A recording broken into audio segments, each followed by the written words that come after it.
San Jorge. 23 de abril mártir hacia el 303. Soldado de Cristo.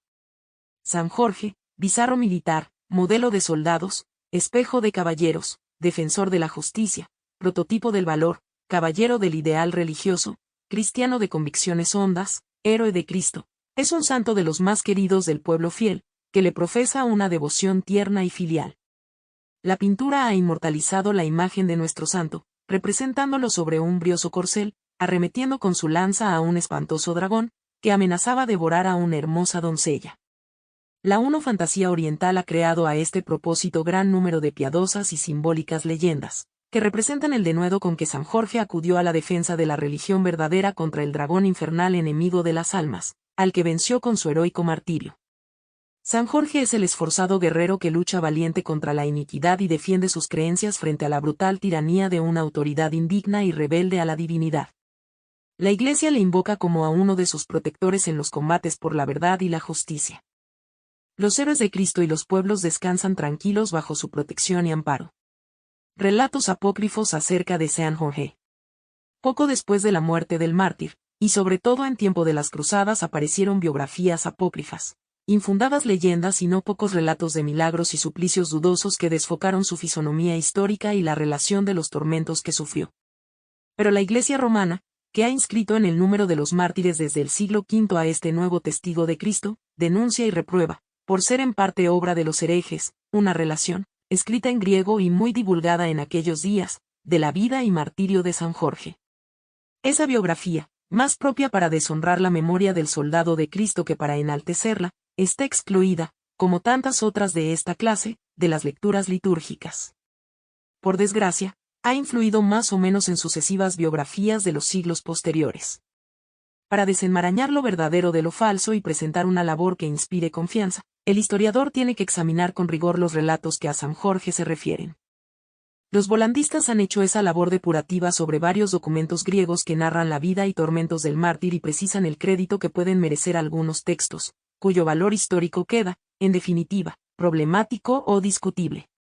No se debe confundir y a pesar de tener idéntico nombre, patria y profesión al gran mártir San Jorge con otro personaje del mismo nombre, obispo intruso de Capadocia, funesto personaje, gran perseguidor de los católicos, a quienes pretendía atraer al precipicio del arrianismo, sobornando a gran número de ellos, saqueando las casas de las viudas y huérfanos, ultrajando a monjas y desterrando a obispos, que fue elevado por los arrianos en 339 a la silla patriarcal de Alejandría, aprovechando el segundo destierro de San Atanasio y su obligada ausencia, y que, por último, murió asesinado por los mismos gentiles, por causa de sus crueldades y conducta escandalosa. Tribuno militar, San Jorge y el dragón. Jorge debió nacer hacia el año 280 en la ciudad de Lida en Siria, según unos, o en Mitilene de Capadocia, según otros. Criáronle sus padres en la religión cristiana, pues ellos la profesaban ya al emigrar de Palestina, y le dieron una educación en todo conforme con su posición social y fortuna, que debió ser considerable. Llegado a edad competente, Jorge abrazó la carrera de las armas, siguiendo el ejemplo de su padre. Se alistó en el ejército romano y pronto se granjeó el aprecio de sus jefes por su leal proceder, clara inteligencia y distinguidos modales, que le valieron, a no tardar, ser promovido al grado de tribuno de la Guardia Imperial de Diocleciano. Un manuscrito del siglo XIII y la leyenda de oro del beato Santiago de Vorágine atribuyen al joven oficial una hazaña prodigiosa y caballeresca, que es como sigue. Al ir Jorge a incorporarse a su legión llegó a la ciudad de Silene en Libia. En un pantano de las cercanías tenía su guarida un enorme dragón que hasta entonces nadie había podido matar. Para que no devastara la ciudad llevábanle cada día 2 ovejas y, como comenzaran a escasear estos pobres animales, mandó el rey de aquel lugar que en vez de 2 ovejas le echasen una oveja y una doncella, aquella a quien caía en suerte. Aconteció un día que cayó precisamente a la hija del propio rey, a pesar del dolor del desventurado padre, la pobre joven hubo de sufrir la suerte de sus compañeras. Encaminábase llorando hacia la cueva del monstruo, cuando inopinadamente se presenta un apuesto caballero, armado de espada y lanza. Sabedor de la suerte que corría la infeliz princesa, hace la señal de la cruz y arremete valeroso contra el monstruo enfurecido. Tan tremenda lanzada le asesta que lo atraviesa de parte a parte y con el ceñidor de la joven hace un lazo, amarra al dragón y le conduce hasta la ciudad. Una vez allí, explica al rey y a su pueblo por qué ha logrado abatir al monstruo, y dice, porque ha implorado el auxilio del único Dios verdadero. En presencia de todo el auditorio, que prometió creer en Jesucristo y bautizarse, Jorge dio a la fiera el golpe de gracia. Este relato no consta en las antiguas biografías del mártir, aparece en la época de las cruzadas y viene probablemente de Oriente, no debiendo atribuirle más veracidad y valor que el de un símbolo. El tribuno romano es, en efecto, la personificación ideal del caballero cristiano, que combate contra Satanás y los infieles en defensa de la fe, protegiendo en todo momento la debilidad que peligra. Pocas veces logró leyenda alguna boga tan grande. Para los artistas de toda categoría fue ella, desde el siglo XIII hasta nuestros días, asunto predilecto que dio lugar a producciones artísticas tan numerosas como variadas, lo mismo en Oriente que en Occidente. La iconografía de la Edad Media y del Renacimiento lo han representado, aunque no exclusivamente, en la forma de un apuesto jinete en caballo blanco, enarbolando el estandarte de la Santa Cruz y embrazando una lanza con la cual acomete a un monstruo que amenaza a una joven. Viene a ser un traslado del modo como se apareció armado muchas veces peleando a favor de los fieles. Persecución de Diocleciano, San Jorge. Se declara cristiano en los comienzos del siglo IV, imperando Diocleciano. Adoptáronse ciertas providencias para eliminar del ejército imperial de Oriente a los numerosos elementos cristianos que en él servían. Muchos soldados hubieron de renunciar a la profesión de las armas, aunque la persecución no pasó adelante de momento. Más cuando el César Galerio se juntó con Diocleciano en Nit 4 Media, puso decidido empeño en conseguir de él mayor violencia contra la religión cristiana. Publicóse en dicha ciudad un edicto que ordenaba la demolición de las iglesias y la expulsión de todos los cristianos de las dignidades o cargos administrativos. Los historiadores Eusebio y Lactancio afirman que dicho decreto fue destrozado públicamente por un joven, y algunos biógrafos se aventuran a escribir que ese joven fue Jorge el Tribuno. Poco después, y 2 veces seguidas, el fuego prendió en el palacio imperial. Galerio acusó de ello a los cristianos y consiguió del emperador, a quien la noticia impresionó, licencia para tomar sangrientas represalias contra el clero y contra los cristianos de Nicomedia. Rápidamente se extendió la persecución por toda el Asia Menor y aparecieron edictos generales que intimaban a los fieles a sacrificar, velis nolis, a los ídolos, so pena de morir con atrocísimos tormentos. Lleno de dolor y de indignación a vista del proceder injusto y de la persecución sangrienta de que eran víctimas los cristianos, resolvió Jorge tomar públicamente su defensa. Distribuidos sus bienes entre los pobres, y libres los pocos esclavos que a su servicio tenía, defendió con valentía la causa de los perseguidos ante el consejo de dignatarios y jefes militares convocado por Diocleciano, y afirmó públicamente que su religión era la única verdadera y que no podía darse culto a los ídolos. Al ser interrogado, Jorge declaró que era cristiano. Sorprendido el emperador por semejante confesión, le dijo: piensa, joven, lo que dices y mira por tu porvenir. Hablóle luego de los suplicios espantosos que su desobediencia a los edictos le acarrearía y, de otra parte, las dignidades y elevados cargos con que pensaba premiar su apostasía. A todo lo cual contestó el tribuno: ten entendido, oh Diocleciano, que el Dios a quien sirvo me dará la victoria, que no me han de ablandar tus ruegos ni me han de arredrar tus amenazas. Todos tus beneficios son vanos y tus presentes semejantes al humo que el viento disipa. No echo de menos los honores que me has concedido hasta el día, porque aspiro a la gloria eterna. Permita el cielo que conozcas muy pronto al Dios omnipotente. Ante semejante respuesta enfurecióse Diocleciano y ordenó la detención y encarcelamiento del oficial horribles suplicios, confusión de un mago. Aquí da principio la dolorosa pasión del mártir y los relatos de los hagiógrafos orientales describen por menudo los suplicios que en diferentes ocasiones padeció, tales como el tormento de la rueda guarnecida de afilados cuchillos, el de los garfios de hierro, el de la flagelación con nervios de buey, el baño a lechada de cal viva, etc. El animoso soldado lo sufre todo con sobrehumano valor y ve luego cómo sus heridas quedan curadas milagrosamente. A juicio del magistrado, Jorge se vale de sortilegios para librarse de las espantosas torturas que le infligen, por lo cual manda venir a un hábil mago que, para más probar el incomprensible poder de Jorge, le da a beber un licor emponzoñado. El cristiano lo toma y no sufre el menor daño, según promesa de Cristo en su Evangelio. Declara entonces ante los idólatras que la omnipotencia divina puede obrar por mediación de sus hijos portentos aún mayores. Puede, por ejemplo, tomar la vida a un cadáver. Al oír esto, el mago le pregunta si quiere resucitar a un difunto que había sido enterrado cerca de la cárcel pocos días antes. Conducen a Jorge al lugar señalado, ora el santo y el muerto sale vivo del sepulcro. Vencido el mago confiesa el poder del Dios de los cristianos y abandona el culto de los ídolos. Furioso el emperador ante semejante noticia, ordena que el mago sea decapitado y que Jorge vuelva a la prisión. De allí a poco, nuevamente comparece Jorge ante el tribunal de Diocleciano. Álzase dicho tribunal al aire libre, junto al templo de Apolo. El emperador quiere sobornarle con tiernas palabras, le pone por delante su juventud y le promete toda suerte de honores y consiente en sacrificar a los dioses.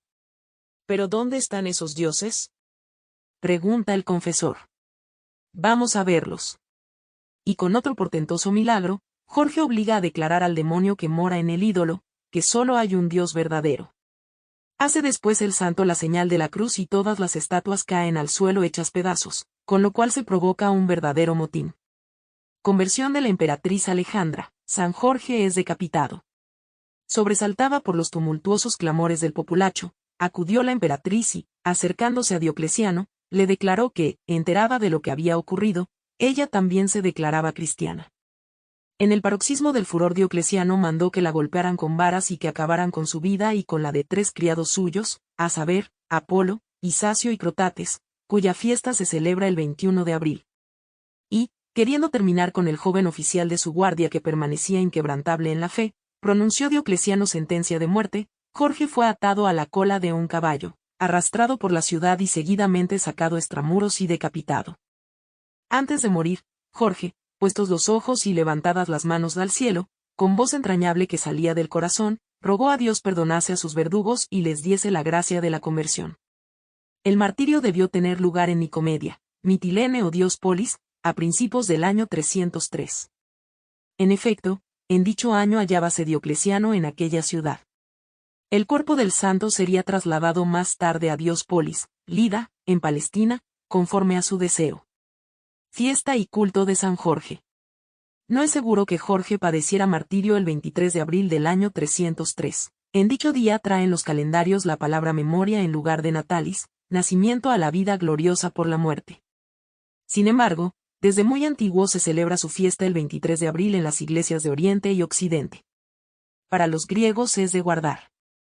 El martirologio romano la trae a 23 de abril y en el breviario romano viene inscrita en dicha fecha con rito de semidoble desde San Pío V, aunque sin leyenda histórica y con oración idéntica a la de San Bernabé.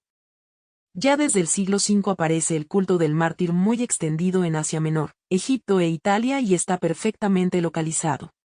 La ciudad de Diospolis, Lida, en Palestina, es su centro indiscutido y glorioso. Allí acuden los peregrinos a venerar el sepulcro del santo, guardado en espléndida basílica, levantada tal vez por Constantino o, como quieren otros, por Justiniano. Multitud de iglesias aquí y allá están dedicadas a San Jorge o se acogen a su patrocinio. En Siria se han encontrado algunas con dedicatorias antiguas en griego, una de las cuales parece remontarse al siglo IV. En Constantinopla había 5 o 6 iglesias u oratorios dedicadas al santo mártir. Una de las más frecuentadas se hallaba a orillas del estrecho de los Dardanelos. También en Egipto se ven diversas iglesias o monasterios bajo la protección del santo. En 682 el Papa San León II dedica la iglesia que acaba de restaurar en el barrio del Velabro, en Roma, a 2 santos militares, Sebastián y Jorge. Menos de un siglo más tarde, el Papa San Zacarías hizo solemne traslado de la cabeza del tribuno mártir que conservaban en Letrán. La iglesia se llamó en lo sucesivo San Jorge in Velabro y el culto del santo tomó gran incremento. No tardó mucho en penetrar en la Galia. Santa Clotilde dedicó a San Jorge el altar de la iglesia de Chelles, y San Germán, obispo de París, enriqueció con un brazo del santo, traído de Jerusalén, a la iglesia que fundó bajo la advocación de San Vicente. Sin embargo, hasta las cruzadas, y debido a los relatos de los guerreros que atribuían a la intervención visible de San Jorge los triunfos sobre los sarracenos de Palestina, los moros de España, o los paganos de Hungría, la devoción a San Jorge no se extendió por Occidente. El soldado mártir fue desde entonces venerado como modelo y patrono de los caballeros cristianos que luchaban y derramaban su sangre en defensa de la fe y de los reinos cristianos. La devoción popular cuenta también a San Jorge entre los 14 o 15 santos denominados auxiliadores o intercesores, porque se los tiene, sobre todo en Alemania e Italia, por abogados muy compasivos y eficaces en las enfermedades y trabajos de la vida. Patrocinio de San Jorge. Innumerables son los que se han acogido a la protección del santo y lo han elegido por especial patrono, tales los que siguen la carrera militar, los que han de luchar con armas y aun los que las fabrican. Es patrono de cuantos llevan espada, arco y arcabuz, de los guerreros, jinetes, cruzados, caballeros, armeros y ejércitos cristianos.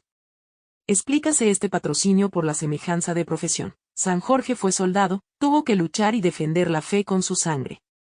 Desde muy remotas fechas fue elegido San Jorge patrono especial de algunas naciones, Lituania, Rusia, Suecia, Sajonia, reinos, repúblicas y ciudades, Reino de Aragón, Cataluña y Valencia, Republia de Génova, ciudades de Constantinopla, Ferrara, Alcoy, etc.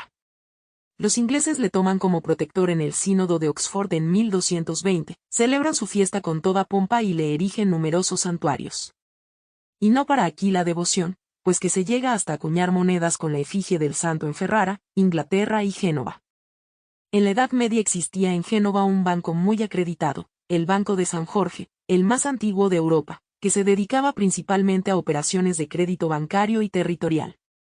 Unos 75 pueblos de Francia y más de 60 de España y Portugal llevan el nombre de San Jorge. En Suiza, lo llevan los conventos de San Galo y de Estaing. En Italia, el de San Jorge de Venecia presenció un conclave y la elección de Pío VII, 1739 a 1800. Órdenes militares. Entre todos los nombres que figuran en el calendario, el de San Jorge es el más frecuentemente elegido como patrono de las órdenes militares establecidas en Europa. La más antigua es la Orden Constantiniana de San Jorge, que pudiera remontarse a los tiempos de Constantino, esto es, al siglo IV, aunque lo más probable es que se fundó en 1190 por el emperador de Constantinopla Isaac Ángel Comneno. En España, la Orden de San Jorge de Alfana quedó instituida en la localidad del mismo nombre, en la diócesis de Tortosa, en 1363, y en 1399 debió fusionarse a la de Nuestra Señora de Montesa. El Franco Condado vio nacer en 1390 y 1400 una orden de caballería de San Jorge llamada Orden de Rougemont. Filiberto de Miolans, señor de Rougemont, que había traído de Oriente una reliquia de San Jorge, mandó construir una iglesia para darle culto. Él y varios nobles de la región instituyeron una hermandad que duró oficialmente hasta la Restauración. En Austria fundó una orden religioso-militar el emperador Federico III por los años de 1468. Y el Papa Paulo II tenía erigida con la misma advocación la abadía benedictina de Moyestadt en la diócesis de Salzburgo. En ella se fundó a fines del siglo XV una sociedad cuyos miembros se comprometían a combatir contra los turcos o ayudar con sus limosnas a la orden. El Papa Alejandro VI, fallecido en 1503, se inscribió en ella como cofrade. La Orden de San Jorge de Génova, creada en 1472 por el emperador de Alemania Federico III y de la cual era gran maestre el Dux de Génova, fue de corta duración. El Papa Paulo III, fallecido en 1549, instituyó una orden de San Jorge cuya sede era Rávena, y que tenía por misión dar caza a los piratas que atacaban la marca de Ancona en los estados pontificios. Dicha orden fue abolida por Gregorio XIII, fallecido en 1585. Baviera tiene desde 1729 una orden de San Jorge defensora de la Inmaculada Concepción. En Rusia la emperatriz Catalina II fundó en 1769 una orden con el mismo nombre para recompensar méritos militares. Eduardo III de Inglaterra puso la célebre Orden de la Jarretera bajo la advocación de San Jorge en 1330. Y en 1818 se fundó en la Gran Bretaña una orden civil y militar llamada de San Miguel y San Jorge. Aunque incompleta la precedente enumeración, demuestra suficientemente cuán popular ha sido entre los cristianos el culto a San Jorge. San Jorge, soldado y mártir de Cristo. Ruega por nosotros que recurrimos a ti. No olvides darle dedito arriba, comentar, compartir, suscribirte y activar la campanita de las notificaciones. Con María Madre, como Reina Protectora y Abogada nuestra. Dios te bendiga.